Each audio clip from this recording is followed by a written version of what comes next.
Salve, salve, galerinha! Sejam bem-vindos a mais um episódio do Analytics Talks. Hoje vamos falar sobre cultura de dados. Quais são os pilares da cultura de dados? O que as empresas devem fazer para promover uma cultura de dados de verdade, não esse mimizismo aí que fica pela internet. Vamos debater aqui bastante coisa sobre isso para te ajudar a sair daqui conhecendo mais sobre a cultura de dados e quem sabe já implementando na sua empresa ou na empresa que você trabalha. A ideia aqui é que você tome suas decisões com menos achismo, mais dados de verdade. Estou aqui com ele, o co-host, CTO da Métricas Voz aqui. Como tudo que tem tecnologia vale mais, o Luciano está presente em todos os episódios. Valeu, galera. É isso aí, vamos ver como é que funciona essa cultura de dados aí, pra gente começar a implementar. Brincadeira. Boa! E para trazer esse assunto à tona com a gente, com muito conteúdo, com muita didática, aqui com a gente, Isa e Liana. Vou pedir vocês se apresentarem rapidinho, meninas. Vou começar pela Liana aí. Liana, seja bem-vinda e obrigado por ter aceitado trocar essa ideia com a gente. Oi, galera. Agradeço pelo convite. Uma honra estar aqui hoje com vocês. E eu sou Liana, sou Data Analytics na Claro, trabalho já há alguns anos com dados. Assim como a Isa, fiz a transição de carreira de jornalismo para a área de dados. Estamos aqui hoje para compartilhar um pouquinho da nossa experiência, das nossas vivências com todos vocês. Boa, obrigado. Seja bem-vindo, Isa. Bom dia, boa tarde, boa noite, não sei que hora você está ouvindo. Eu sou Isabela, trabalho também com Analytics aí mais ou menos há uns 5 anos. Hoje trabalho no Google, mas já trabalhei também em agências de publicidade, de mídia, de propaganda e de relações públicas, dentro dessa área de data marketing, né? E também, como Alice, tenho formação em jornalismo, trabalhei quase uma década em redação e fiz essa transição de carreira. E no ano passado a gente criou o canal, o Data Analytics Forum, para falar um pouquinho sobre transição de carreira, cultura de dados, para trazer inspiração para as pessoas que estão começando nessa carreira, nessa área de atuação, mais do que carreira, né? E aí a gente foi conhecendo um monte de gente legal. Eu já conhecia o Gustavo de assistir os vídeos do Métricas, e aí no ano passado a gente trocou uma ideia, se conheceu. Então, muito obrigada pelo convite, por chamar eu e a Lick para a gente vir falar um pouquinho sobre esse mundo de dados. Pô, a honra é toda a nossa e acho que pela galera que está assistindo aqui no YouTube ou ouvindo no podcast já percebeu que vai ser rico, porque, meu irmão, jornalista sabe falar e escrever muito bem. Jornalista, então, que fez transição de carreiras para dados, meu irmão, você espere uma aula aqui nesse podcast agora, porque vão saber falar e explicar muito bem, não poderíamos estar melhores acompanhados aqui, né, Luciano? Melhor coisa que a gente pode fazer é trazer jornalista que entende de dados para dentro da casa, né? Exatamente, jornalista que é o data studio da notícia. É isso aí. Boa. Bom demais, bom demais. Ó, antes da gente começar aqui, eu tenho que relembrar para você um recadinho muito especial de 3 pontos muito claros aqui. Se você está aqui no YouTube e estiver gostando do conteúdo, no final você curtir também, não esquece de deixar um likezinho aqui, se inscrever também e deixar um comentário. Vai ser importante para a gente, para as meninas aqui também, saber o que você achou do podcast, se você curtiu, se você não curtiu, e até sugestões para a gente gravar outros, tá? Se você está ouvindo aqui no Spotify, não esquece que agora o Spotify ele tem um ratingzinho ali. A gente está com 5 estrelas aqui no Spotify até o momento que a gente grava e queremos manter. Não temos balinha nem água para te dar. Mas você pode continuar dando 5 estrelas pra gente, que a gente continua trazendo conteúdo de qualidade para você, beleza? E terceiro e último, se quiser saber mais sobre Analytics, Digital Analytics, métricas para app, tudo isso, não esqueça que você pode encontrar tudo sobre esse material aqui na descrição, dentro do Métricas Voz Prime. São mais de 14 cursos por um valor de apenas um cafezinho por dia, show? Então corre aqui na descrição e se você tiver interesse, corre lá. Sem mais delongas aqui para a gente começar o nosso papo, porque importante aqui, falando de dados e de métricas, é importante a gente reter o usuário no início, né? Então vamos correr com tudo aqui que a gente tem que fazer para a galera ouvir até o final e essa retenção ser alta. A gente vai falar sobre muitas coisas aqui dessa cultura de dados e vocês têm experiências muito boas pela transição de carreira que vocês fazem, pelo conhecimento de vocês e por tudo que vocês hoje já fazem para o nosso mercado, né? Então acho que seria interessante a gente começar explicando aqui para a galera o que são os pilares de uma cultura de dados. Quais são esses pilares, assim? de fato, para que isso não seja uma falácia, né? A gente ouve muita gente falando de cultura de dados no mercado e todo mundo acredita que ser data-driven é ser orientado a dados. Mas quando o dado não vai frente à sua opinião, aí os dados estão errados, né? Então, de fato, como é que a gente pode ter uma cultura de dados e quais são os pilares disso? Por favor, meninas. Vou começar falando sobre um passo a passo que eu costumo usar, e depois a gente pode entrar nos detalhes de como que a gente classifica, como que o Gartner, né, como que as instituições que estudam cultura de dados classificam a evolução de cultura data-driven, né, dentro das empresas. Então, primeiro, eu acho que a gente sempre tem um conjunto de passos para seguir. Quando a gente trabalha com dados, a primeira coisa é a gente entender o problema, né? A gente precisa entender o contexto, entender os objetivos de negócio, como que você vai olhar para esse ecossistema de dados para ajudar a contribuir na tomada de decisão, né? Ajudar a contribuir a tomar uma decisão melhor para o negócio, a gente conseguir tirar o melhor disso. E sendo uma área muito jovem, né? A gente tem aí a cultura analítica ainda é muito jovem, a gente vai encontrar resistência, né? Em empresas grandes, em empresas menores, aquelas empresas familiares que as pessoas estão acostumadas a olhar para os dados de uma forma ou para não olhar para dados e no famoso fio, né? Então, a gente precisa entender esse problema antes da gente partir para ação, né? Aquela fase da galera, né? Ah, mas eu sempre fiz assim, por que eu vou mudar agora? Não quero mudar Eu chamo nada. essa fase de fase Detran. Essa fase, para mim, é chamada fase Detran. Fase Detran é sempre assim, né? Todo Detran é igual. Ninguém questiona se o processo está errado. É isso. É a fase Detran, todo mundo quer ali trabalhar com já conhecido, né? E em diversas esferas. Dentro da publicidade, o criativo não quer insight criativo porque a ideia dele vale mais do que qualquer outra coisa, né? Ele é um gênio, ele é um criativo, então nada pode mudar a criatividade dele. Em outras áreas, a mesma coisa, né? Negócio, dia a dia, a pessoa está acostumada, ela já entende a clientela dela, só que mudou o comportamento de consumo bruscamente nos últimos anos, né? E o Analytics está aí para ajudar a gente a entender isso, né? Entender como essas mudanças estão ocorrendo, e às vezes mudanças muito bruscas em curto período de tempo, né? Com o Covid é só um exemplo disso, mas a gente tem muitos outros. Então, acho que entender contexto e identificar o problema é o primeiro deles. Depois a gente precisa ir ali para uma parte de coleta de dados muito cuidadosa, né? Entender que você está coletando os dados de maneira correta, que você não está deixando de coletar nada. A famosa visão holística que a gente ouve o tempo falar o tempo começa todo. A sorrir agora. Porque é difícil. Essa é a hora em que a gente sofre, porque quem nunca, né, gente, começou um projeto, foi fazer tudo, chegou lá, tava lá fazendo sua análise, feliz da vida, e aí alguém vem e fala assim, mas você considerou isso assim, assado? Aí você fala assim, bom, mas ninguém me disse que eu tinha que considerar assim, assado, né? Ela volta você, tudo de novo, e lá vai coletar. Então, por isso, a fase de entender problema é isso, né? Você sentar na mesa com todo mundo, com todas as partes interessadas.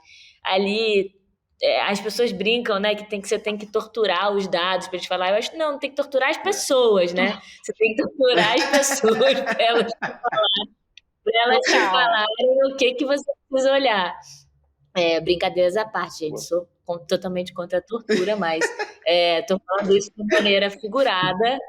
Você tem que fazer perguntas à exaustão, deixar a pessoa tonta de tanta pergunta. Sabe aquela criança que vai no mercado? Mãe, compra isso. Pai, me leva aquilo. Mãe, me leva no shopping. Por que isso? Por que aquilo? Não. É essa criança que a gente tem que ser o mais chato possível na hora de começar um projeto, porque senão depois sobra pra gente, né? É a gente que tem que ir lá, voltar, coletar tudo de novo, refazer a análise e pior, gastar tempo, né? E investimento de tempo e de grana de todo mundo que está envolvido no projeto, né? Então, isso assim eu considero fundamental. Depois que a gente sai da coleta, a gente vem para o terceiro passo, que é um passo de processamento de dados, né? Em que você vai processar tudo aquilo que coletou e entender, está correto? Não está? Tem problema? Preciso voltar lá na minha coleta? Meu script quebrou? Alguma coisa deu errado? Preciso voltar ali? Né? Tem isso também. E essa fase, ela é de extrema importância, porque é o momento em que os dados eles serão transformados e ali ficarão tratados para serem consumidos posteriormente, né? Então a gente precisa ter muito atento, muita atenção nesse momento para garantir que aquele planejamento lá, os dados sejam transformados para alcançar os resultados de negócio. Perfeito. Depois a gente vem para a parte divertida, né? Que eu chamo a hora que o profissional de analytics se diverte, que é a parte da análise exploratória, em que você vai ali testar as hipóteses que você gerou no passo 1, que você foi desafiado a provar, ou entender que aquela hipótese não faz no menor sentido e que você vai procurar outra. E ver como é que vai falar para aquela pessoa que ela estava completamente errada. Exatamente. Essa é a parte gostosa do trabalho. Deixa eu te contar.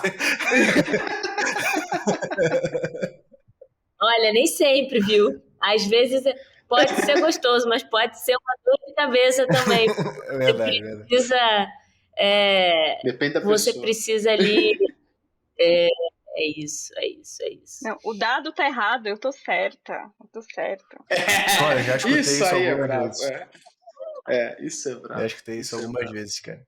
Acho que, e conectando com o ponto da coleta, acho que é algo que a gente está passando hoje ainda. A gente já tá aí o quê? Uns 8 anos aí, 7 anos gerando conteúdo, e é engraçado como, tipo, ainda assim a galera se atenta, cara, não, a coleta tá errada, e não é a performance da minha campanha que não tá indo bem, assim, é impressionante como, eu principalmente como trabalho na área de coleta de dados, assim, de trabalhar com time de tecnologia, eu fico impressionado como a galera usa algo que elas não dominam na maioria das vezes, que é como funciona o processo de coleta, como muleta para poder culpar uma campanha. Eu acho que esse é o principal ponto. Assim, uma vez que você sentou, e eu digo isso há muitos anos, não é nem uma frase minha, mas código não é banana. Uma vez que você implementou, auditou aqueles dados estão sendo coletados da maneira corretamente, dali para frente, o código não vai estragar sozinho. Sabe? Então, assim, a não ser que você tenha feito algum deploy ou algo do tipo, o código vai continuar sendo coletado da mesma maneira que era quando funcionava, sabe? Que é aquela máxima, né, galera? Os dados só funcionam quando agrada os olhos de quem está botando dinheiro em mídia. Acontece isso muito ainda hoje. Um caso concreto disso que o Luciano está falando é um exemplo que a gente tem aqui, que a gente teve, de um cliente que do nada, de um mês para o outro, a performance de um canal dele estava muito ruim. Ao invés dele questionar o que ele fez de positivo, o que ele fez de negativo, não, a primeira coisa era, galera, caiu muito aqui, já deve estar com alguma coisa errada, hein? Pô, calma aí, mês passado não tava, e só nesse canal vai estar errado? Por que nos outros vai estar certo, sabe? Pelo amor de Deus, cara, o código não é banana e ninguém mexeu em nada. Por que qualquer alteração que a gente ia fazer ia impactar só esse canal? Porra. Né? No mínimo é bom senso, que às vezes falta, né? Eu acho que tem esse ponto, e tem um ponto de que é sempre querer provar uma história, uma narrativa, né? Que é complicado. Às vezes a gente precisa, e assim, nós somos personas não gratas porque a gente fica ali fazendo cabo de guerra do tipo assim, mas não tá aqui, isso não tá aqui escrito desse jeito, né? E a gente precisa ser flexível, é claro, né? Porque a gente precisa entender a necessidade de quem está pedindo aquilo para a gente, mas a gente tem que também fazer o contraponto, né? Olha, não é isso que está mostrando aqui. E muitas vezes você vai lidar com uma coisa assim, bom, então não vamos usar, né? Não me favorece, não vamos usar. Não vamos. E a gente tem que lidar com isso, a gente tem que lidar, faz parte do jogo, não adianta não adianta a gente sofrer, eu já sofri muito com isso, né? E a gente tem que escolher as brigas, né? Escolher as batalhas. Então, beleza, não vai usar? Tá bom, não vou usar, vou sofrer não, deixa aí. Um próximo, tomara que da próxima vez eu consiga te ajudar de uma maneira melhor. Esse é o meu mantra. Isso quando não precisamos mediar ali confrontos de duas áreas de negócios que ficam usando os dados. Mas fulano falou que é isso, vocês estão errados. Isso, exatamente. Também tem esse Isso problema, acontece. né? De você ter que fazer esse jogo. É isso, né? A gente trabalha com uma área que com informação e com dado e que é zero político, né? Mas você precisa trabalhar essas outras frentes, digamos assim, para você entender qual que é o jogo que vale a pena você brigar e o outro que vale a pena você falar, tá bom. Isso aí não vai matar Eu acho que ninguém, essa sua porque frase é isso muito aí feliz. tipo, isso aí não vai matar ninguém. Ninguém vai morrer no hospital por causa dessa não informação. Então, posso dormir tranquila, né? É um pouco do que eu repito para mim, para não sofrer. Então, Não, essa sua frase é muito, mas muito feliz, cara. Essa sua frase é muito, sim, é muito feliz, assim, tipo, de você escolher a briga que você vai fazer, né? Já aconteceu conosco da gente cancelar com o cliente, recusar com o cliente, porque a gente não queria botar o nosso nome naquilo. E qual era o nome? O cliente chegou pra gente para fazer uma auditoria para saber se os dados estavam confiáveis ali. Beleza, vamos fazer a auditoria. Os dados não estão confiáveis. Tem coisa duplicada, tem coisa triplicada. Então, os números que você analisa são vezes 3, tá errado. Vamos fazer os ajustes aqui e eles vão ficar corretos. Não faça esses ajustes. Ué, mas por que não? Porque se você fizer esses ajustes, meus números vão cair, como é que eu vou explicar isso para a diretoria? Ué, você explica para a diretoria que estava errado, que agora está certo. Que olha só que legal, você descobriu que está errado. Não, mas eu não posso fazer isso, porque minhas metas são baseadas nisso. Ué, fala que elas vão ter que ser refeitas, porque os dados estão cagados, agora estão certos. Não faça, então a gente está cancelando o contrato, porque eu não vou ficar com isso. Eu não vou ficar com esse negócio, tipo, Mas é eu aquela sou uma máxima. empresa justamente sendo contratada para isso.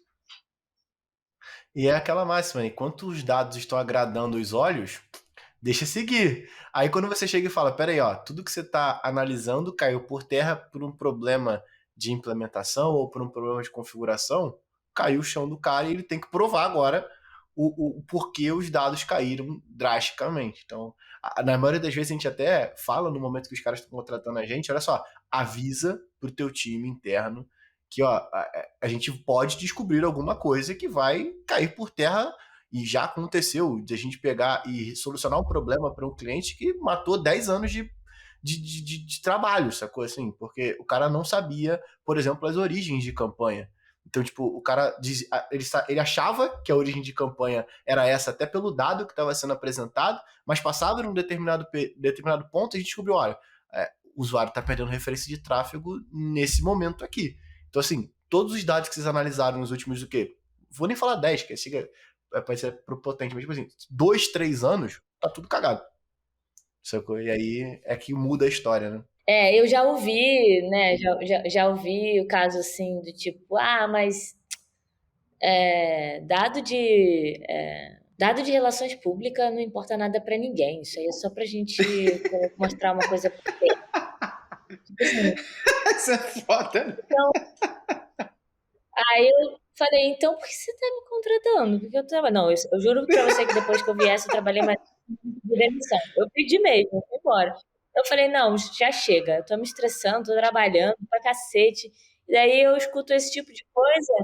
É tipo, eu tinha duas opções. Uma, cagar e falar, a partir de agora eu vou trabalhar o básico do básico, não vou me irritar mais. Mas como eu não sei se é assim, Isso é então difícil, né? A maioria da galera que trabalha com dado não consegue ser assim. Isso é foda, né? aí eu fui embora, fui embora. Tem um monte de trabalho aí, gente. Eu vou trabalhar em outro lugar. Tchau. Olha isso. Olha o ponto Foi meio que isso. você teve que chegar, né? Isso é bizarro. Pois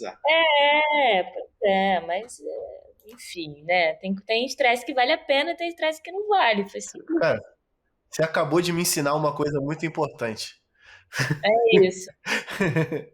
E aí, gente, completando aquela ideia do ciclo, nos passos 5 e 6, o quinto ali eu consideraria comunicar esses resultados, né? Como você vai. Que passa um pouquinho do que a gente estava falando aqui. Eu acho que sempre a nossa dor não é o que comunicar, mas sempre como. Porque o que está dado, né? Está ali, está no dash, está no relatório, nananã. É como. E a gente precisa sempre se atentar a essas particularidades. Tipo, para quem eu estou falando, quem é a minha audiência, com quem qual é a expectativa, alinhei a expectativa antes, não alinhei. Tudo isso é importante para que a gente sempre fala isso, né, o quanto que a comunicação é importante dentro da nossa área. E aí esse passo é um passo chave para isso, né? Porque para quem você vai comunicar, para quem você vai falar. E aí o passo 6 desse ciclo seria o ciclo de feedbacks, né? Ouvir como aquelas hipóteses que a gente gerou lá no passo 1 foram validadas, não foram? Como a gente conseguiu trabalhar junto ao longo do tempo? O que a gente pode melhorar para a próxima etapa? E aí cortando um pouco do caminho e tentando facilitar a nossa vida, né? Automatizando, melhorando processos, para que a nossa análise, para que a gente gaste cada vez mais tempo com análise, menos com pastelaria ou com limpando dado, né? Não sei se a Ali concorda, se ela quer complementar. Concordo, e sobre isso eu quero acrescentar que vamos normalizar que a gente pode estar errado ali, a gente pode alcançar um resultado que não era exatamente aquilo que era esperado, e que isso é uma oportunidade para a gente melhorar, para que de fato na nossa próxima estratégia a gente acerte. Então, um resultado que não alcança ali o esperado não é para ser colocado embaixo do tapete, vamos mostrar o que vai fazer a partir disso. Nem toda hipótese é completamente descartável, né? Às vezes ela só foi testada da maneira incorreta, ela não foi explorada da maneira correta. Exato. Às vezes ela não foi explorada da maneira correta, ou às vezes você não estava munido de todas as informações para provar aquilo. Exatamente. Às vezes só não era o momento. Que é a guerra do offline e do online, para quem trabalha com marketing, né? Opa! Às vezes você consegue provar coisa no digital, mas no offline você não consegue, ou vice-versa. E aí é que é a dor, né? Não, mas eu sei, porque é o famoso eu sei, né? Eu botei a TV lá, eu botei a propaganda lá na TV, todo mundo bem na minha loja, eu sei que deu certo. Tipo, vou fazer uma adição aqui nesse momento que vai funcionar muito bem para o corte do podcast, né? Porque que eu vou falar o seguinte, aí vem o Washington Oliveto falar que a gente está viciado em métricas nesse momento. É claro, né? Na época dele não se media porra nenhuma, né? Aí falar que nesse momento a gente está viciado em métrica é foda, né? Eu sou foda.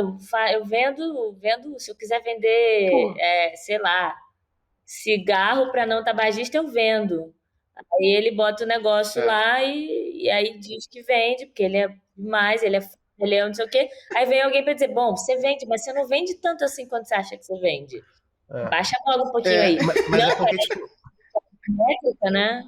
Esse cara tinha um canhão na mão também. A gente tá falando de uma época que esse cara, se for falar trabalhava, porque eu não sei se ele ainda tá trabalhando assim, mas tipo, na época que esse cara gerou as grandes campanhas dele, esse cara tava num cenário onde não tinha internet, onde ele tinha um canhão que era televisão e que todo mundo sentava em todos os, sabe? Todo mundo sentava pra assistir Fantástico. Hoje em dia, não tem como mais, né? Hoje em dia se caiu. Mudou o cenário e a gente tem mais dificuldade de provar valor. Exatamente.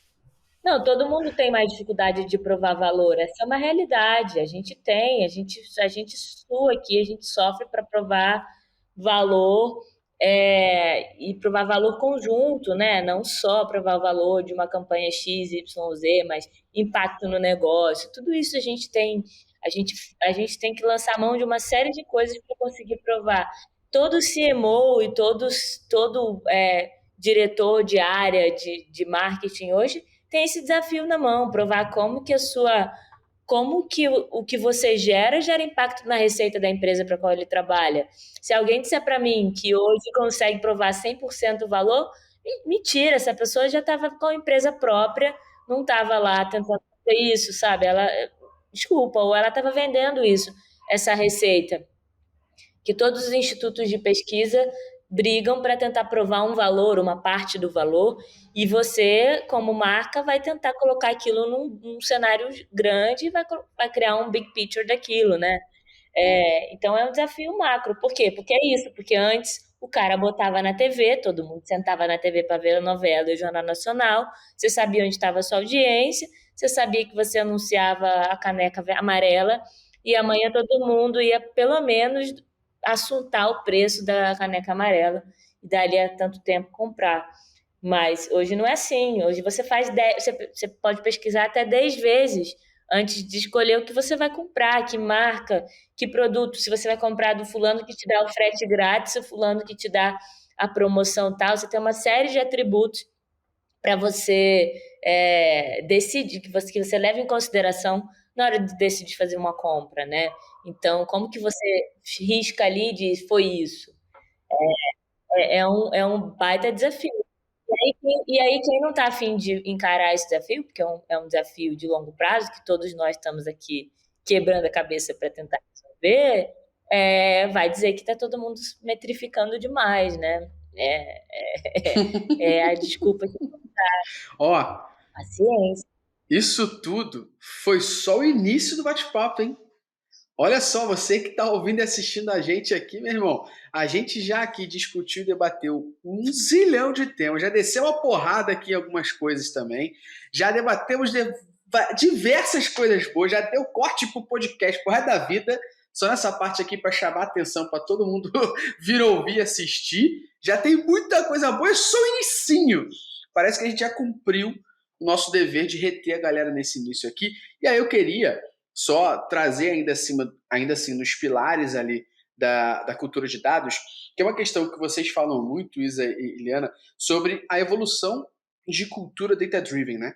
Vocês falam muito sobre isso e acho que aqui tem um recorte muito legal para a galera que está ouvindo e assistindo a gente, de entender essa evolução dessa cultura de dados aqui e entender essa evolução em cima de etapas. Eu comuniquei no início desse podcast que as duas eram jornalistas e tinham a didática boa. Não menti e verás mais ainda aqui agora, viu? Por favor, explique pra gente a evolução de Data Driven. Então, a gente começou já falando um pouquinho dessa galera que é resistente a dados, né? Que no início fala que sempre fizemos assim, não queremos mais mudar nada.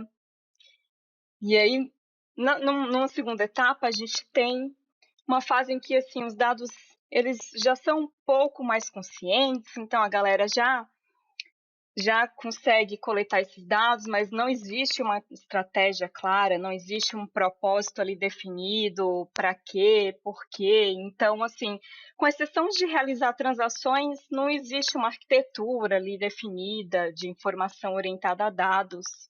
Então, a gente percebe até que essas empresas possuem sistemas de gestão ali, um ERP, plataformas de CRM, alguns relatórios operacionais, mas ainda não existe algo estruturado, algo bem definido, né? Então, a gente vê muito aquela questão dos dados, né? Então, tratados em silos, que foi o que a gente comentou, tem área que não quer compartilhar o dado com um coleguinha, que o dado é meu, não quero mostrar para ninguém.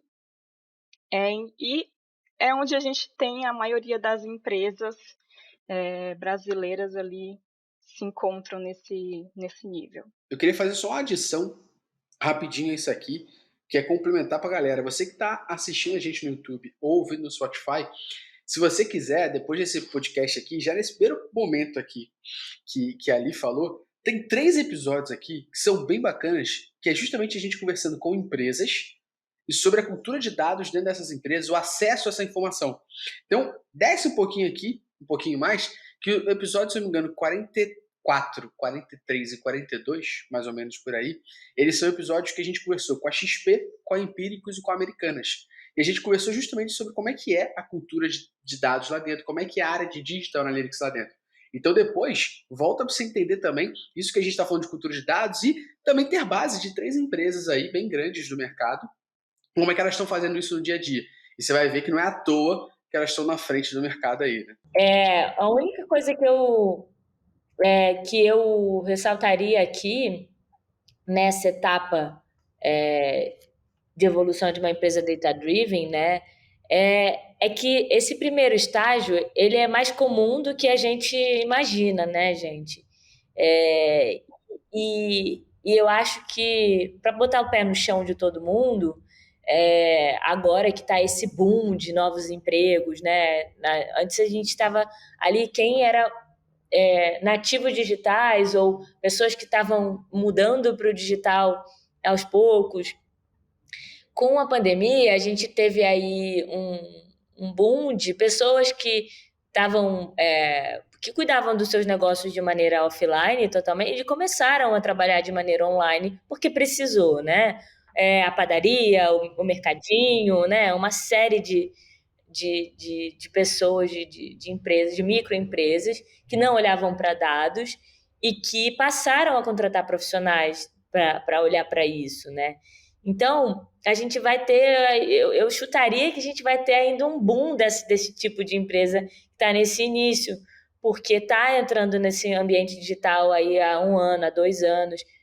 Então, como a gente tem nesse momento, essa lei de oferta e demanda, abrindo muito emprego nessas áreas, pessoas novas que estão começando a trabalhar nessa área, que estejam preparadas para isso, né? De que vão encontrar um ambiente que vai ser um pouco mais resistente mesmo, mas que também é uma baita oportunidade de você criar uma coisa do zero, de você pegar uma página em branco ali e trabalhar da sua maneira, né? Para quem gosta de trabalhar criando suas próprias regras.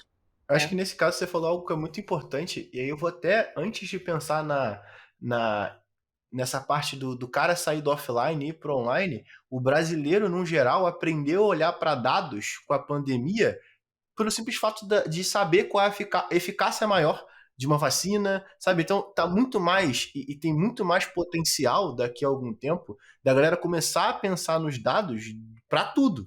Então, assim, o potencial do mercado é absurdo se você for parar pra pensar. Tipo, eu nunca tinha. A gente falou, né, sobre isso, zoou uma vez sobre o sommelier de vacina, a galera que tava escolhendo vacina, e era pautada nos dados que o cara acompanhava dentro dos jornais e dentro das notícias, que, poxa, medir eficácia. Cara, toda essa medição foi pautada em projetos, em testes científicos e principalmente em estatística. E a galera não estava acostumada com isso. Isso só mostra, tipo, além do cara que migra do online ou do offline para online, ainda tem uma outra galera que vai começar a entender muito mais de dados e as próximas gerações vai ser absurdos, assim, como vai funcionar.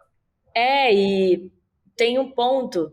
Eu estava até brincando outro dia com um colega jornalista. Eu falei, nossa, o brasileiro aprendeu que é uma média móvel, na marra. Porque você entra no G1 todo dia, ou na Folha de São Paulo, tem lá a média móvel. Então, olhar para os recortes de dados de uma maneira diferente, né? A gente começar a ter essa cultura. Eu acho também que a pandemia ajudou a olhar para isso, ajudar a interpretar gráfico, né? O gráfico passou a fazer parte do nosso dia a dia. Quantas pessoas compartilhando no início da pandemia aquele dashboard da Universidade de John Hopkins que mostrava o mapa do mundo, como que estava, não sei o quê. Então, tipo, é isso, as pessoas que não consumiam aquilo passaram a consumir de outra forma, né? E eu acho que isso tem um ganho para a gente, porque instaura-se uma cultura analítica para além das empresas, né? Eu acho que é super bacana isso. E aí, num segundo momento, que a Ali falou da empresa que está ali mais resistente a dados, né? Num próximo nível, a gente está falando de uma empresa que já está ali mais consciente, né? Já tem os dados coletados, mas sem uma estratégia clara de como usar aqueles dados, né? Então, ela realiza transações de dados, mas não tem uma arquitetura de informação que vai utilizar esses dados com um propósito. Ainda pode usar uma ferramenta de ERP, de CRM, alguns relatórios operacionais. Então, os dados ainda são tratados de uma maneira fragmentada, né? Ou como é a palavrinha que a gente usa dentro das corporações, em silos, né? Mas a maioria das empresas brasileiras se encontram entre esse e o próximo nível. Claro, tirando as empresas menores, de familiares e tudo mais, né? Quando se fala de empresas já maiores e maior escala, já estão entre esse, que é o DataAware ou Consciente, né? E o Data Guided. Exatamente isso que a gente está comentando. As empresas, elas já entram num nível em que elas começam a fazer análises descritivas, análises exploratórias desses dados, né? Começam a acompanhar os resultados alcançados, né? Utilizam ali alguns indicadores de desempenho para ver os resultados passados, né? Mas elas ainda não conseguem ali ter uma estrutura robusta, né?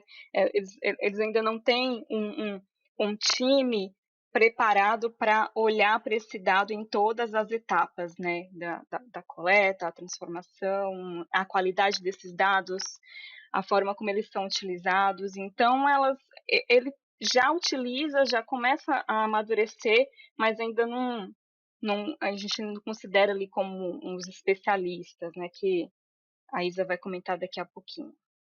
O especialista, ela tem uma outra camada, pode ser chamado de data savvy também. Os dados já são coletados e enriquecidos sistematicamente. Geralmente já tem uma alta qualidade de fonte de informação, processamento já em alta velocidade. E nessa fase já existe uma geração automática de recortes para análises preditivas e prescritivas, né? Ele já sistematizou aquilo, já criou uma série temporal ali que está sempre se atualizando, que você conecta aquilo e que ele já está fazendo uma predição do que vai acontecer e ele conecta aquilo com alguma outra coisa para fazer o prescritivo. Ou o prescritivo está ali mais baseado em decisões humanas, mas ele já tem um bom embasamento em métricas estatísticas robustas, né? Então, ele já está bem avançado a um passo de se tornar efetivamente data-driven. E são poucas as empresas aí, né? Já são bem poucas, exatamente. Até a gente fazer esse jump pro outro. Isso aí, quase nada. Eu acho que é isso, né? É uma questão de longo prazo. A gente precisa pensar no longo prazo. Mas é que eu acho que a gente pena muito ainda nos silos, sabe? É por isso que a gente tem tanta dificuldade de plugar o preditivo e o prescritivo. Acho que não por falta de inteligência, nem por falta de machine learning, nem por falta de nada disso. Acho que a gente ainda está nas discussões humanas ali, na discussão dos grupos, quem manda no quê, quem faz o quê, esse dado é meu, esse dado é seu. Existe ainda muito isso, no meu ponto de vista, né? Acho que isso é a maior trava. Total, mas nesse momento, né, nessa fase que a gente está comentando, a gente já percebe uma cultura de dados mais estabelecida, uma liderança que já está mais consciente sobre as boas práticas e o porquê do time de dados, do time de tecnologia atuar de uma determinada forma, né? Então a gente já consegue ver um entendimento melhor sobre esses processos. Quando a gente vai para um turning point ali de efetivamente data-driven ou transformacional, brinca-se, né? O pessoal do Gartner fala o estado da arte na gestão orientada a dados. Nesse caso, os dados são coletados e enriquecidos sistematicamente também. E as decisões, elas já não estão mais tomadas, já não são mais tão tomadas de maneira humana, né? Elas estão ali muito mais num modo automático ou semi-automático, já usando mecanismos de inteligência artificial com grande nível de transparência. E aí tem exemplos muito clássicos, né? Exemplos do Walmart, né? Que usa análise prescritiva conectando ali o estoque deles com o estoque deles versus o que está sendo buscado dentro da loja online, versus, por exemplo, o clima-tempo deles, o INMET deles, o órgão que mede, que faz previsão meteorológica, e que os caras falam, bom, vai ter uma tempestade, eu já vi aqui que quando tem tempestade ou tem tornado, todo mundo compra os itens A, B, C, D e E, vou abastecer meu estoque com esses itens para que não falte, e aí vai chover pedido e eu vou suprir com isso. Né? Não vai faltar estoque. Que é um pouco isso que ele já faz de uma maneira semi-automatizada ou automatizada e que ajuda ali a toda a cadeia de suprimentos, de estoque, deles terem essa logística toda mais aprimorada. Eu não sei como é isso hoje, mas anteontem, se ela estava lendo uma notícia de que eles fizeram, depois de investirem nessa parte prescritiva, eles investiram muito na questão de atendimento ao consumidor. Eles entenderam que esse era o próximo passo, né? E pegar dados para entender como os consumidores estavam se comportando e tudo mais. E eles fizeram um balanço, né? Não uma previsão, um balanço de que essa mudança só em 2021 de atendimento ao consumidor usando dados gerou uma receita incremental de $1 bilhão para eles. Só em 2021. Só isso. Apenas. Então, assim, gente, o pessoal fica com dúvida que dado ajuda alguma coisa, né? Agora pega esse trecho do podcast e manda pro seu chefe. Manda pro seu chefe. Esse é o momento. Você tem certeza que você não quer fazer? Você tem certeza? Você tem certeza que você tá cagado mesmo? Pode ganhar $1 bilhão. Só isso, né, gente? Eu lembro de ter lido há um tempo atrás, muito tempo atrás mesmo, algo relacionado com o Booking, de como que eles faziam os testes dessa análise prescritiva para poder mostrar, vinculado ao tempo, o que eles iam mostrar na home para o usuário.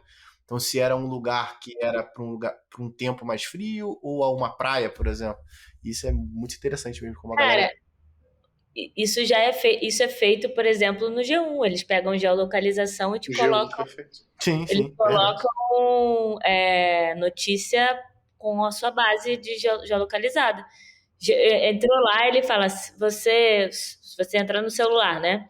Você está no Rio de Janeiro, não sei o quê, aí o feed vai customizado com as informações de Rio para você. São Paulo, etc. E a mesma coisa, acredito que, eu já ouvi dizer que lá fora eles usam isso com customização de notícia até para outros clusters, tipo faixa etária, gênero e tudo mais. Que é o que se faz com distribuição de notícia em rede social, né? Que você cria lá, distribui notícia no Facebook, você vai criar lá o seu cluster e você envia. E depois você vê, beleza, mandei essa mesma notícia só para o cluster tal e mandei para todo mundo. Funcionou? Qual foi a melhor taxa de consumo? Que uso um pouco do preditivo e depois usa usa um pouco do preditivo e depois usa o diagnóstico para entender aquilo que você fez e retomar, né? Seguir ali a lógica. Perfeito. Meninas, temos aqui já um podcastaço, hein? Só isso que eu queria falar. Eu sempre falo isso e recordo o tempo todo para quem está aí ouvindo e assistindo a gente, façam um podcast. Porque o papel de host é o mais fácil possível, tá? Porque aí você só joga perguntas que você quer ter resposta, deixa a galera trazer para você, você aprende com isso e olha que maravilha. Viu? Já anotei então, ótima dica. Então, é ótima dica. Mas é o que eu e a Ali fazemos lá no canal. A gente aprendeu ano passado com as pessoas mais do que eu aprendi nos últimos 31 anos. É isso aí. Então, já que a gente está na era do hack, tá aí um hack para você estudar, viu? É isso, galera. Monta uma pauta do que quer aprender e grava um podcast aí que você vai... Isso aí. Total.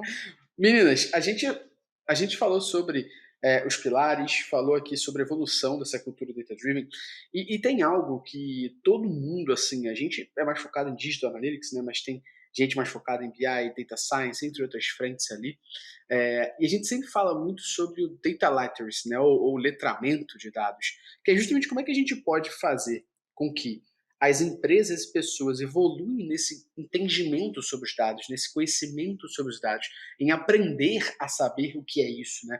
A gente falou no início do podcast aqui, e a gente brincou muito falando sobre isso, né? Quando uma coisa muito ruim acontece, eu vou falar que a culpa é desse dado que não está estruturado, a culpa é desse dado que não está coletado corretamente. E isso é claramente um carimbo sobre o que a gente está falando aqui agora de letramento de dados. Que é justamente a pessoa não faz a menor ideia de como o dado é coletado, a pessoa não faz a menor ideia de como essa informação chega e ela fala, isso deve estar errado.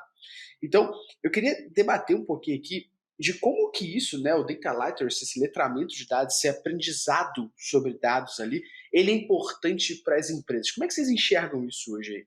A gente precisa facilitar a nossa vida, né? Facilitar a nossa vida. Você já está trabalhando com algo novo, com algo difícil, porque você precisa... você é toda hora colocado em xeque, né? Para saber se aquilo está com qualidade, se aquilo está correto, se aquilo está... E você vai... E os seus dados muitas vezes contradizem histórias, contradizem verdades, e você precisa estar muito, muito bem preparado para segurar aquilo que você está falando, né? Então, eu acho que esse papel de um evangelista de dados que vai ajudar, ele é um trabalho de... eu não sei muito bem assim, a melhor palavra, mas ele é um trabalho de evangelização mesmo, que é que você faz lá na catequese ou na religião. Eu é sempre falei disso, sabia? Tipo, amigo, olha só, começa assim, a gente começa olhando para isso dessa forma. Esse dashboard, qual que é a maneira de você ler ele? Porque você precisa dar autonomia para as pessoas, né? Senão, uma pessoa, não existe um salvador da pátria que vai resolver todo o problema de dados da empresa, né? E para você provar o valor, até de você ter mais pessoas dentro do seu time que trabalhem especificamente com dados ou com analytics, você precisa difundir essa cultura e tirar coisa da sua mão, né?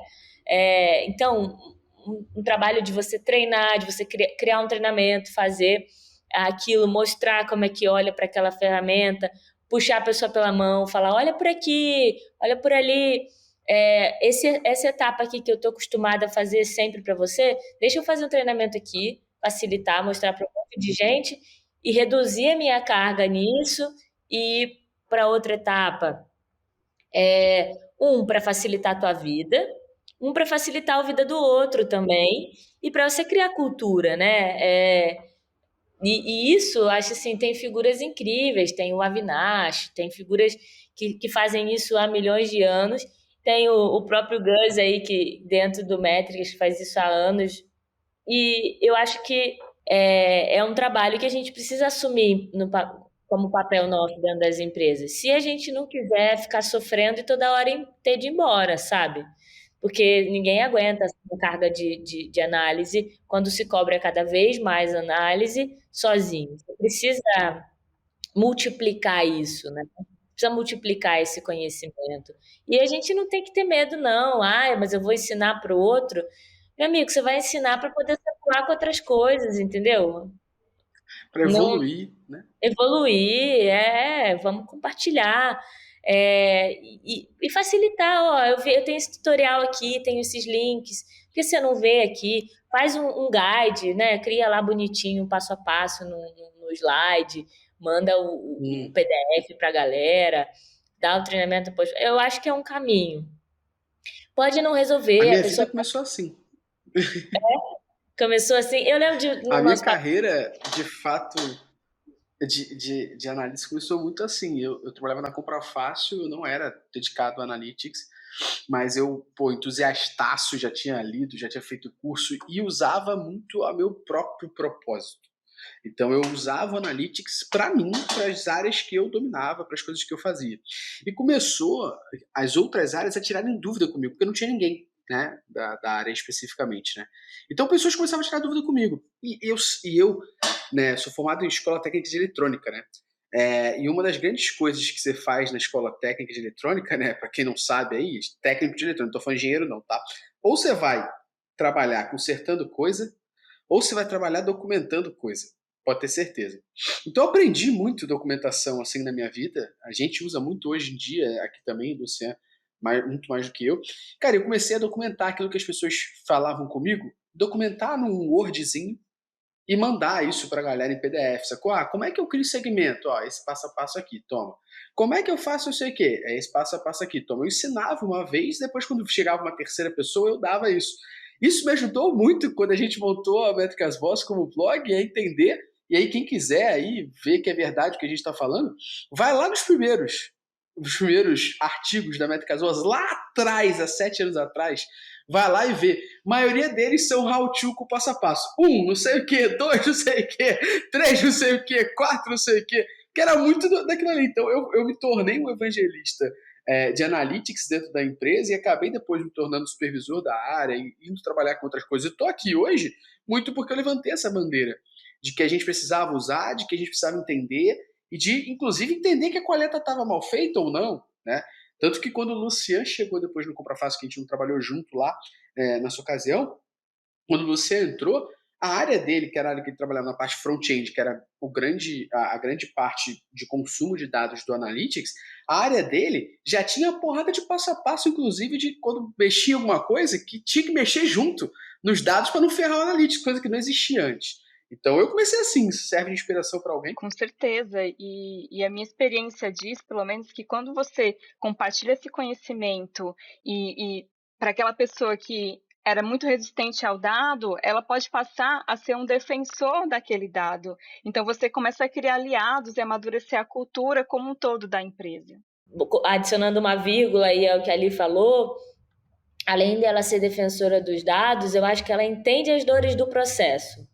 Entende as dores do processo, alinha a expectativa, entende que não é tão simples fazer. Uma coisa que me ajudou muito, porque antes eu ficava nessa pressão, tem que fazer rápido, tem que fazer rápido, tem que fazer rápido, tem que fazer rápido. E aí eu comecei a falar, não, peraí, eu vou chamar a pessoa e vou mostrar para ela como é que é. E aí ela vai ter uma noção. Aí outro dia, de vez em quando eu faço, outro dia eu fiz também. Eu falei, peraí, deixa eu mostrar pra pessoa entender que não é simples. Aí eu abri a tela, mostrei uma coisa, mostrei outra, é complicado, né? Eu falei, é complicado, a gente precisa de tempo pra fazer. Não é tão simples assim.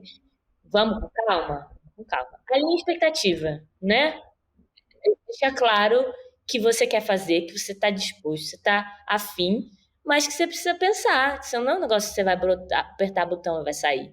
Não é fábrica, a gente costuma dizer na área de tecnologia, principalmente, que não é fábrica de pão, né? Você não vai, sabe, mexer nem pastel, exatamente. Então, assim, dentro da... A gente é uma empresa baseada nisso, assim, grande parte dos conteúdos que a gente tem, inclusive para a nossa própria galera que trabalha aqui no dia a dia. Então, assim, diversas vezes, poxa, começou comigo e o Gustavo lá atrás, trabalhando junto lá numa agência, e a gente, cara, o Gustavo me ensinou isso, né? Tipo, cara, ao invés de você, tipo, eu toda vez ter que te perguntar isso, ou toda vez você ter que executar isso, cara, senta aqui comigo 5 minutos a cada vez que eu tiver uma dúvida, que a gente não vai mais ter, tipo, vários estresses. E isso é um ponto muito importante, porque é o que cria e que acaba automaticamente com uma barreira do time de marketing, com o time de tecnologia, que da melhor maneira possível. Então, assim, peraí, você não entende como é coletado os dados, você não entende como funciona a coleta dos dados. Toda vez que você tiver uma dúvida, eu vou pegar essa dúvida, e a gente fez isso diversas vezes aqui na Métricas Boss. Eu vou pegar essa dúvida e vou criar um post. Vou pegar essa dúvida e vou gravar um vídeo. Vou pegar esse apanhado de dúvidas e vou gravar um aulão. E por anos, esses aulões tinham só as visualizações da nossa galera. E aí tava tudo bem, sacou? Porque tinha cumprido o papel.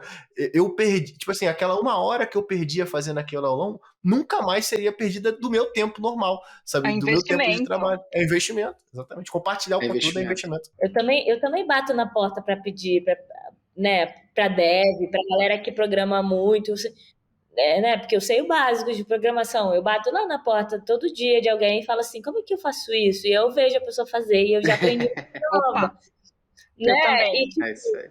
então, Ó, assim, cara, a gente tem que bater na porta e pedir ajuda. aqui na Métricas, pra gente, essa questão de compartilhamento de conteúdo interno e externo é tão importante que a gente tem uma tabela, tá? Interna da gente com os nossos funcionários aqui, que eles ganham pontos internos de acordo com o conteúdo que eles produzem. E quando eles conseguem ter 120 pontos, eles ganham um voucher do iFood de R$ 120. Só pra Opa, você ter noção. E aí, olha só que legal. Olha só que legal. Recentemente, aí, tá vendo? Recentemente, a analista nossa, a Manu, é um salve aqui pra ela, com certeza ela vai ouvir depois. A Manu falou assim: pô, cara, grava um documento sobre isso, não sei o que, não escreve sobre aquilo. Inclusive, foi uma dúvida que eu tive aqui interna, eu escrevi esses 2 passo a passo. Eu falei assim: cara, você já tem 80 pontos aí, porque cada artigo do blog vale 40. Aí ela, como assim? Eu falei: se você criar uma introdução nesse passo a passo que você fez, você já tem 2 artigos criados, mano. E aí você escreveu mais um, você já ganhou o voucher aí pra pedir Dona Toscana aí em Niterói. oh, que Ela, bom. caramba, não tinha me ligado nisso, é verdade, isso aqui é um post. Eu falei, tá vendo aí? Tá na sua mão agora, é só fazer. Então, pra gente sempre foi muito importante, porque o fato também da galera que trabalha com a gente, como eu, como o Luciano, o fato da gente também escrever sobre isso faz com que a gente aprimore ainda mais o nosso conhecimento sobre e permite que a gente ensine para mais gente, e isso só eleva o nosso conhecimento sobre, né? Então, a gente bateu, acho que bem legal aqui no primeiro passo ali, quando a gente fala do letramento de dados, que tem esse evangelista, essa pessoa que de fato tem que levantar a bandeirinha, que é a bandeirinha dos dados, que é a bandeirinha de você começar a ser responsável por isso, defender isso e quem sabe aos poucos você ir evoluindo. E esse é o primeiro passo, né? Só que existem mais 2 aí, para a gente falar dessa questão de letramento de dados, né? Que é essa conexão de pessoas de negócio com as pessoas de dados em cima desses 3 pontos aí que a gente está falando. Então a gente falou do primeiro aqui, que é desse evangelista. Dissertem sobre outros 2, meninas. Além disso, a gente falou sobre a conexão de pessoas de negócio com pessoas de dados, né? Como que é fundamental a gente estar conectado com o objetivo de negócio. Hoje, um monte de empresa funciona em modelo de squad, né? Em que tenta deixar você cada vez mais conectado com o negócio. Mas mesmo se você não trabalhar nesse modelo de squad, é tipo, sabe, sabe aquela semaninha que você começa uma coisa nova? O que que eu devo fazer? O que que é? Você começa a anotar as primeiras perguntas, né? É tipo assim, qual que é o objetivo disso aqui que eu tô fazendo, né? E a gente às vezes se perde nos milhares de pedidos, de dashes, de não sei o quê, e a gente às vezes esquece de olhar para o principal, que é como que aquilo impacta no negócio, né? Acho que esse é o primeiro ponto. Aí o segundo ponto a gente falou sobre evangelista, e como terceiro ponto, eu acho que a gente falou en passant sobre quebrar silos de dados, mas é o quanto que quebrar silos de dados é importante para a gente ter uma visão do todo, né? Quebrar a informação, fragmentar a informação não é relevante para ninguém. Informação fragmentada, ela deixa a gente míope, né? Isso é cada vez mais comum, a gente ficar míope por conta de informação que não é nos dada, né?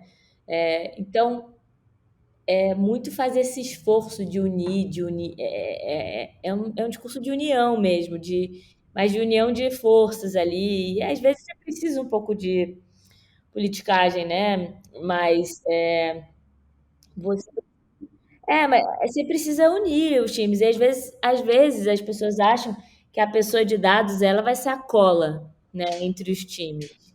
Coitado de nós, né? Tadinho. Se fosse cola de alguma coisa, eu estava resolvendo, estava virando resolver problema de casal, problema de, né? Adoraria esse papel, inclusive. Mas a gente não tem esse poder. Mas a gente pode tentar, pelo menos, ajudar, a facilitar, a diminuir esses silos, né? A resolver um pouco isso. E eu vou deixar ali falar um pouquinho sobre consultoria e gestão de projetos. E aí, só para complementar essa questão dos silos, né? Às vezes você vê a mesma informação sendo reportada com nomes diferentes e a galera caindo em cima do carinha, da pessoa de governança de dados que está tentando organizar todo mundo e deixar todo mundo na mesma página, né? Falando, usando o mesmo nome para tudo. Então, assim, gente, mais paciência com a galera de dados, a gente quer aí o bem de todo mundo. Vamos. Eu sei que a gente media muita coisa, mas Peace. facilita para nós também. Please! E, A gente é boa gente, a gente quer chamar ninguém, não. Só porque a gente às vezes tem dados que são mais realistas do que Quando a gostaria, gente diz que você tá fazendo merda, é pelo bem do é negócio. isso. No final das contas, todo mundo ganha quando se corrigem as Exatamente. merdas. O importante é o bônus. É isso. É isso, é isso. o importante é o negócio, o importante é que o dono da sua empresa fique mais rico ainda, fique feliz, durma tranquilo. É isso que eu quero. E aí, falando aqui da consultoria e gestão, né, dos projetos, né, da importância de mensurar esses impactos dos dados nos negócios, a importância de ter todo o processo redondinho, de você ter parceiros, né, técnicos que possam fazer uma gestão, né, de todo o processo de acordo com as boas práticas, para que você de fato tenha ali um dado confiável que você possa utilizar para a estratégia do seu negócio, para a evolução, né, dos dados, dos resultados da companhia. Então, assim, vamos fazer do jeito certo que vale super a pena. E eu acho que eu complementaria com alguns pontos aí, né? A gente, essa etapa de consultoria de projetos, evitar o pastel ao máximo, tipo, e eu acho que isso cola muito com o papel do evangelista, ajudar as pessoas a serem aculturados com dados para a gente evitar o pastel e ficar fazendo, né, trabalhos que consomem o nosso tempo e nos tira um papel mais estratégico, né? Então, o papel de evangelização tem o papel de tirar um pouco isso da nossa mão. Porque você dá autonomia para outras pessoas olharem aquilo que é rápido, que é jogo rápido, que é pastel, e a gente consegue contribuir com o que a gente é pago realmente para ajudar, né, na empresa. E aí eu acho que tem um ponto adicional de engajamento de time, que é a gente tentar ajudar nessa cola, né, de demanda para cultura, para difusão de cultura analítica, ajudar a engajar, seja mostrando o dash, a tela, mostrar como que aquilo é, se não é, porque você ganha, como ali falou, aliados, e você também ganha um pouco de compaixão, um pouco de compreensão dos outros lados que você tem tempo, E né? até um pouco de autoridade, né? E a autoridade. Pra galera, tipo, não aceitar mais as suas ideias, entender melhor os dados. Eu digo isso porque, assim, durante um bom tempo, eu vi a galera de tecnologia não utilizando os dados para poder tomar a decisão, por exemplo, de uma funcionalidade que eles têm que atacar. Então, porra, beleza, você vai. E isso é foda, porque eu devo apanhar bastante pelo que eu vou falar agora. Mas, assim, é maneiro você diminuir o tempo de login da requisição que foi feita em 5 milissegundos, tá? Mas, porra, peraí. Um teste AB provou que o botão verde converte mais do que o vermelho. Então, assim, qual é a prioridade sua em relação à execução de tarefa, priorização de demanda internamente, saca? Então, acho que isso é bem interessante. Numa vida com. É aquilo, né, gente? A gente sempre volta a priorizar, né? Quando sua vida fica um caos, você tem 1000 coisas para fazer, o que você tem que fazer? Falar, acho que eu tô com muita coisa, o que é prioridade? Né? Do tipo, vou morrer, eu morro, eu tomo vacina, né? Tem um pouco isso. Então, priorizar, a gente tem que aprender a priorizar. Não é simples, porque a gente é demandado e a gente se cobra também pra caramba. Mas sempre no norte, na situação. É isso aí. Porque priorizar, e aí vou fazer outra coisa que a galera de tecnologia vai querer me matar, mas eu faço isso rápido, passando pro próximo tópico, pra galera ficar com isso na cabeça. Mas é priorizar perante o negócio, não perante aquilo que você acha legal, viu? Então, galera de Tomei tecnologia, a minha, esse tomei a minha. Boa. passando aqui. Tomei a minha. Amigo. Tomei a minha. Deixa eu passar aqui, pô. Boa. Então, falamos de muita coisa aqui, falamos de estruturas, falamos de todo o processo aqui, as etapas, os pilares, falamos dessa parte de letramento de dados que é mega importante aqui para qualquer tipo de empresa. E a gente falou de muita coisa agora para a galera que entendeu sobre isso e teve uma puta base aqui sobre o que a gente está falando. Agora, vamos tornar isso prático ali para a galera que está ouvindo e falou assim, beleza, Liana, Isa, Gustavo, Luciano, obrigado, vocês estão me ajudando muito e eu quero ser esse evangelista, eu quero ser essa evangelista e eu vou amanhã mandar esse podcast para minha chefe, para o meu chefe, para o Hypo que senta na mesa, porque eu quero fazer essa cultura de dados funcionar. Como então devemos fazer a implementação disso no dia a dia ali da empresa? Muitas vezes, quando a galera, como a gente já falou, só vai aceitar o dado quando é conveniente. Quando é inconveniente, vai dizer que esse negócio não está coletando direito.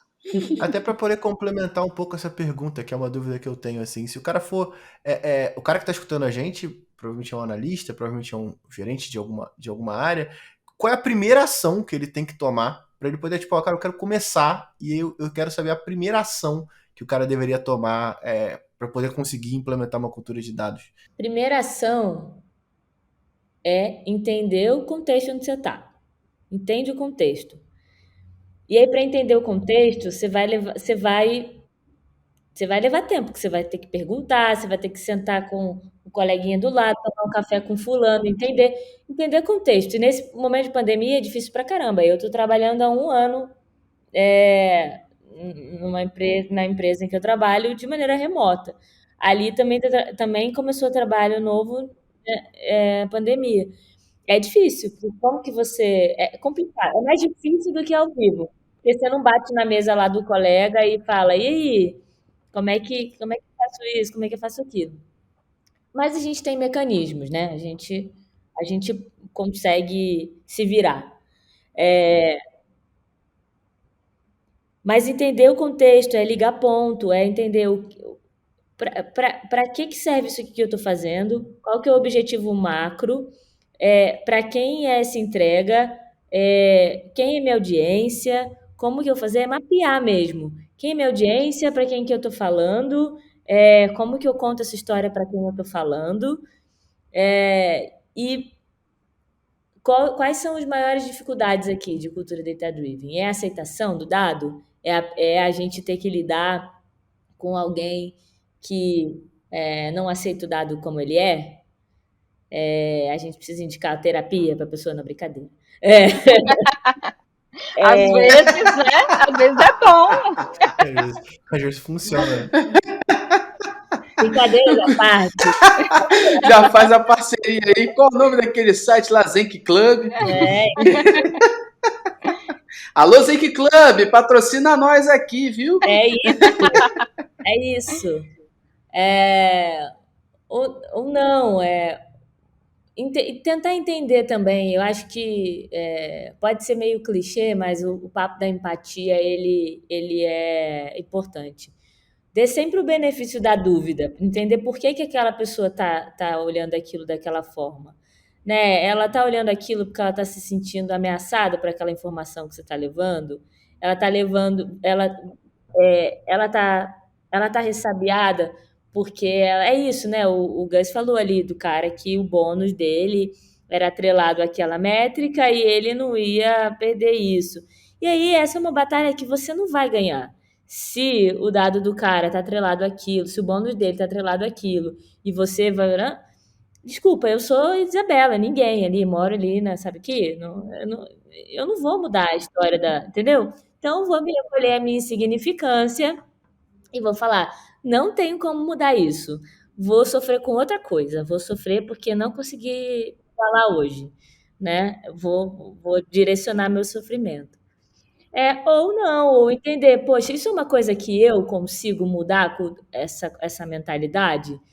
Putz, eu consigo aos pouquinhos ir mudando e fazendo melhorias para o meu dia ser melhor e para o dia de quem está trabalhando comigo ser melhor também. Por isso que eu falei entender o contexto, sabe?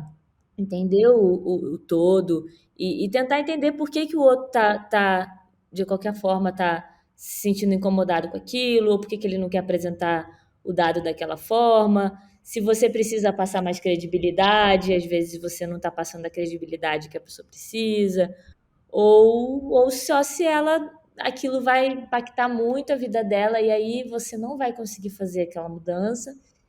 E aí você trabalha ali até quando der e depois você vai para outro lugar e faz diferença em outro lugar, entendeu? Eu enxergo dessa forma, mas essa é a minha opinião, sou uma pessoa um pouco radical. Se a Ali for um pouco mais branda que eu, ela pode dar, ela pode dar outra. Ó, eu super concordo e acrescento para não pôr a carroça na frente dos bois, porque as coisas levam tempo para serem feitas da forma correta, da forma confiável. Então, cara, se time de negócio tá ali na ansiedade de ver o dado, não queima etapa da tua validação, do teu processo, para mostrar algo que depois ele vai questionar e vai sobrar para você. Então, faz no tempo correto, nos processos corretos, porque ali o time vai ganhar confiança no seu trabalho e, cara, faz a entrega bem feita, né? Então, vamos tudo no seu tempo.